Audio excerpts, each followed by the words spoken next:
Hello and welcome back to Something Z, and welcome to the first new What If of the channel since the beginning, and for the future I hope you enjoy it. So welcome to What If Naruto had the Six Tails Part 1. So we jump to before the era of the original Naruto, and Hashirama Senju was giving the tailed beast to the great villages, and instead of giving the 9 tails to the hidden leaf, they switched. So the hidden mist gets the 2 tails and the 9 tails, while the leaf gets the 6 tails. And since the 6 tails' personality was nicer than most of the other tailed beasts, so every Jinchuriki that got the 6 tails have gone along with each other. So we jump to the birth of Naruto, and even though the 6 tails was known for it being not much of a threat, they still had to give birth to Naruto in an undisclosed location, but with the help of Obito, Saiken was released, and it got placed in a Genjutsu, making it cause havoc across the leaf. And that night ended with the 4th Hokage and his wife dead, and their son having the 6 tails fully sealed within him. And because of that incident, the villagers feared and hated the tailed beast more than ever, and thus hated Naruto too. So we jump to when Naruto was around 8 years old, and Naruto was doing some chakra training, and in the middle of it he closed his eyes, and after a bit of time he finally opened them. And when he looked around, he wasn't at the academy anymore, but he was in a cellar-like room. And at first he saw this wall of gooey slime, but after some investigating, he realized that the wall of slime was actually alive, and was a giant white slug, which at first he was disgusted by, but after some time he actually gets used to it. And eventually, meaning to talk to himself, he asks himself where he is, and to his surprise the slug actually talked, and said that he was in the mindscape.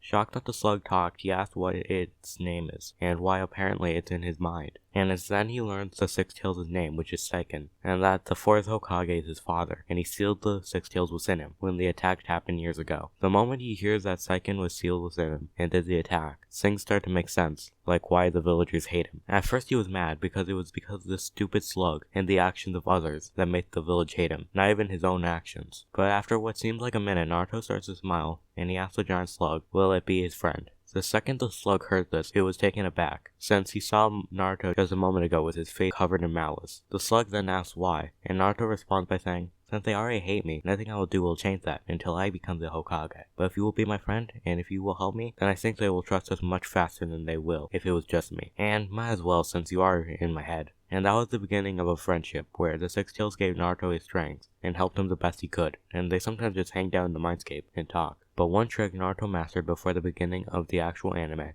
was Soap Bubble Ninjutsu, which he learned very early on could contain objects, and thus he used for his pranks, and filled them with slime or dust. He also learned Water Trumpet Jutsu, and he learned to play a flute, similar to the one Tayuya of the Sound 4 used. But at the end of the flute there was something blocking the end, and there were tiny holes, so he can use Bubble Ninjutsu with it. But the drawback of this is, since he only focused on his Bubble Ninjutsu and his Water Ninjutsu, he still has problems with other types of jutsus. So now we finally get to the beginning of the anime, and Naruto failed the academy graduation test a couple of hours ago, and he's currently sitting on a roof of a building, and Saiken is trying his best to cheer him up, but it seems to not have that much of an effect. And while in the middle of his thoughts, Mizuki appears next to him, and tells Naruto there is actually a way he can pass the graduation exams. It's if you can take a sacred scroll called the Scroll of Seals, and learn one jutsu from it, then he automatically passes. And Naruto, when he hears this, goes to get his things, and he was able to sneak around him, and eventually he was able to steal the scroll. And after the village finds out, they send a bunch of shinobi after him. And by the time Iruka finds him, Naruto has the scroll open, and he's lying on the ground tired. And when Naruto sees him, he quickly gets up and tries to quickly wipe any dirt on him, and he tells Iruka that he did it. Confused, Iruka asks what, and Naruto says that he learned a jutsu from the scroll, and that means that he can become a genin. Again confused, Iruka asks who told him this, and Naruto responds by saying Mizuki. And just then, a giant shuriken comes out of nowhere, and it would have hit Naruto, but Iruka pushes Naruto down, and he catches the shuriken by letting it hit him instead. And when the two look up to see where it came from, stands Mizuki, who then asks for the scroll, but Iruka shouts at Naruto to not give him the scroll, and that he's lying to him to get the scroll for himself. And Mizuki refused by saying he's not the only one that's lied to Naruto his whole life, and that the village has been covering up a secret from him, which was that the 6 tails that attacked the village was sealed inside of him. And expecting him to be shocked, he was surprised when Naruto just started to laugh, and he asked if that's it, and that he's known about that for years, and that the 6 tails has a name, and he's actually pretty nice when you truly get to know him. Mizuki, after the shock wears off, states that there is now even more of a reason to kill him if he talks to the slugs that attack their village. And Naruto, after he gets attacked by Mizuki, fights back in self-defense by summoning 999 clones, and they beat him up until it was the next morning, and Mizuki was knocked out by the end of it. And at the end of the beating, Naruto got out his flute and put Mizuki in a bubble, and and it was then that Iruka gave Naruto his headband, and then he told Naruto that he is now a Genin. So we skip a couple of days, and that's when the new Genin are put into teams, and all the teams will be the same, and all the same things will happen between the 3 members of Team 7. So we skip to when Kakashi asks the 3 Genin what their goals are, and Sasuke and Sakura's wants will be the exact same as in the canon. But Naruto's is a bit different, because not only does he want to be Hokage, but at the end of his statement he says that with the help of his friend,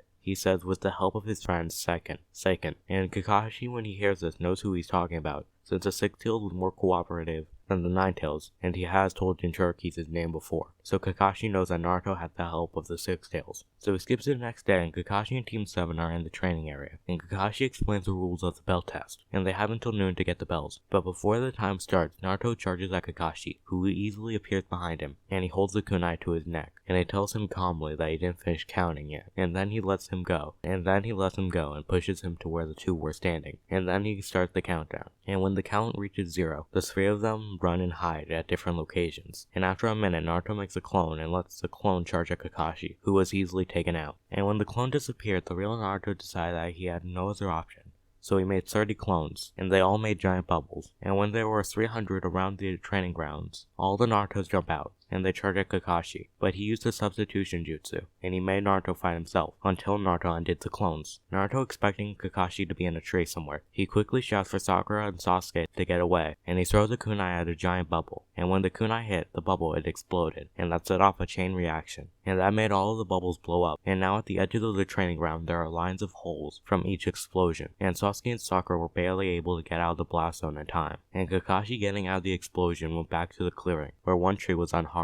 And Naruto, when he looks at the tree, sees that something gray falls out while Kakashi tried to jump there. It was the bell. And when Naruto goes to try and grab it before Kakashi realizes, Naruto gets caught in a trap that grabbed onto his ankle, and he held him upside down. Then Kakashi tells Naruto not to fall for such obvious traps. And seeing this as a perfect opportunity, Sasuke throws a mixture of kunai and shuriken, and all the objects hit. But what Sasuke hit was a log. And after a bit of running away, Kakashi was able to catch up to Sasuke, and after a bit of fighting, he was able to bury him into the ground, so only his head is visible. And when Sakura saw Sasuke's first attack failed, she tried to run after him and save him, but Kakashi quickly puts her in a genjutsu. So we jump a couple minutes later, and Sakura wakes up, and she walks around looking for Sasuke, but what she sees is Sasuke's decapitated head, and she faints again from the shock, and eventually the time runs out without anyone getting the bells. And the same things happen with Naruto, so he's currently tied to a stump, and Kakashi tells him that instead of sending them back to the academy like they were told, now instead they will be completely done with being shinobi. And when they ask why, he says that they didn't work together, and that they didn't even try to help each other at all. But he gives them one more chance to try again, but he tells them not to feed Naruto, or they will immediately fail. And the same things happen, and they decide to feed Naruto, which right after the first bite, a poof of smoke appears, and in that smoke appears Kakashi, who at first they were afraid of, but he says that they actually passed the test, since they valued their teammate rather than the rules, so now they officially became Team 7. So now it's been days since the test, and Team 7 has gone on multiple missions, and after a cat rescue, Naruto wants something more, since he believes that he can do so much more than doing simple chores. And after some complaining, the third Hokage finally caves in, and he gives Team 7 a C-rank mission, which was to escort a bridge builder named Tazuna back to his home in the Land of Waves. And after him and Naruto talk about the team's strength, Kakashi silenced Naruto and told the bridge builder that they will start the mission tomorrow, which he nods, and he walks out of the room. So we skip to the next day, and it's been hours since the start of the trip, and Team 7 is currently walking down a path, but Kakashi quickly notices that there are puddles of water. But what made him put up his guard was the fact it was a sunny day, and based on the fact that the rest of the path is completely dry, it made him suspect that there was enemy shinobi nearby.